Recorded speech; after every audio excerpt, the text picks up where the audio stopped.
Ce monde tourne autour de la marque et le marketing. Le premier marketeur dans le monde sont les États-Unis. Ils ont fait croire que les États-Unis est un meilleur milieu au monde pour vivre. C'est un pays de liberté, des hommes braves. Je vais pour vivre mes rêves. Nous devons savoir aussi comment raconter nos propres histoires. Les directeurs de films, de vidéastes, acteurs de la promotion et la presse, cela doit être votre job de redéfinir comment les gens pensent sur l'Afrique.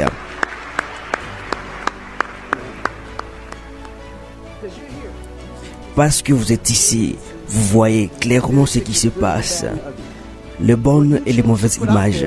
Ce que vous allez montrer et ce que le monde va voir. Parce que seulement à Chicago, je peux vous dire qu'il y a des gens qui meurent, comme ça a été dans la guerre en Irak. Mais vous ne verrez jamais cela.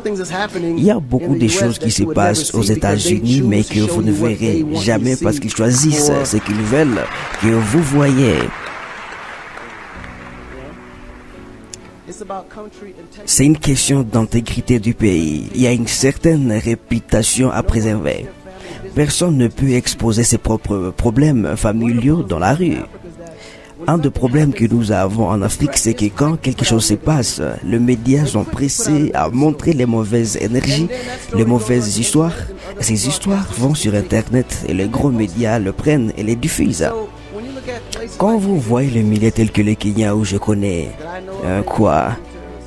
2, 3 ou 4 attaques terroristes, mais cela a été diffusé partout et les gens ont eu peur de voyager au Kenya parce que quelqu'un les a fusillés. Mais si vous faites des recherches, il y a eu 25 000 attaques aux États-Unis, mais vous savez peut-être 5 ou 6. Alors, nous devons vraiment recalibrer. Et l'image dont le monde pense de l'Afrique, et c'est avec raison, ce sont les zèbres, les lions, les tigres, les ours.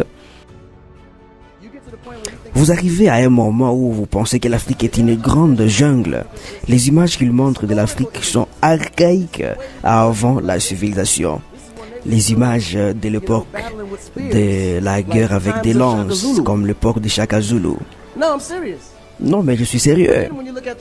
Mais du côté des États-Unis, ils vous montrent Superman, Batman.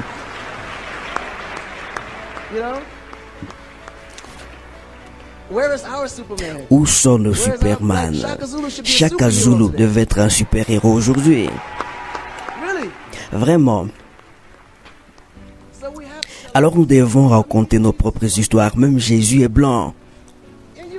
Et vous y croyez, mais c'est ok. Comment recadrez-vous les choses? Si on vous apprend une chose depuis que vous êtes né, c'est que votre maman et votre papa vous a appris que c'est réel. Vous regardez jamais le mensonge de papa et maman, mais leurs parents les ont aussi appris la même chose parce que c'est les genres d'histoires qu'on veut qu'ils croient. Nos livres aux États-Unis sont des livres des histoires de nos blancs, une culture prise des autres nations. Mais l'Afrique doit aussi apprendre l'histoire de ses propres ancêtres, les grandes choses qu'ils ont accomplies. Et cela doit être le job des directeurs des films, des cinéastes, de raconter cette histoire. Comment voulons-nous être perçus? Comment voulons-nous raconter cela au reste du monde? Cette jeune génération, nous ne pouvons pas les savoir. Maintenant, si vous jetez un coup d'œil aux États-Unis, tous les rappeurs sont riches. Des chaînes d'or, de belles filles dans les piscines, une très belle maison.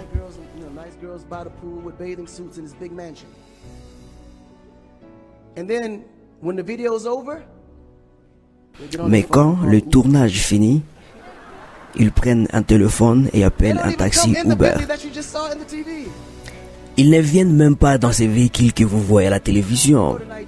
Mais si vous allez au Nigeria, il y a Wizkid, il y a Davido, P-Square, tous ces messieurs ont de voitures de marque. Ils en sont déjà propriétaires. Et c'est ça la différence. Mais si nous ne parlons pas cela à l'extérieur, ils ne sauront jamais. Ils vont penser que nous vivons avec des zèbres et des chevals. Parce que c'est ce qu'ils savent. C'est pourquoi les Américains ont peur de l'Afrique. Vous parlez de l'Afrique, cela amène directement beaucoup de peur.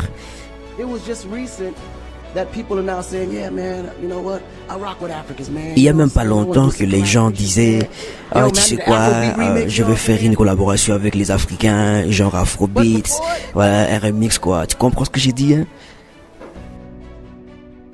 Mais avant, ils disaient ah non, je peux pas le mettre dans mon enregistrement, hein? Alors, la nouvelle génération est en train de comprendre petit à petit comment recadrer la culture. Ils font d'une superstar ressembler à une superstar. Quand je suis à la télévision, je vois nos grands artistes. Ils ne ressemblent pas aux stars.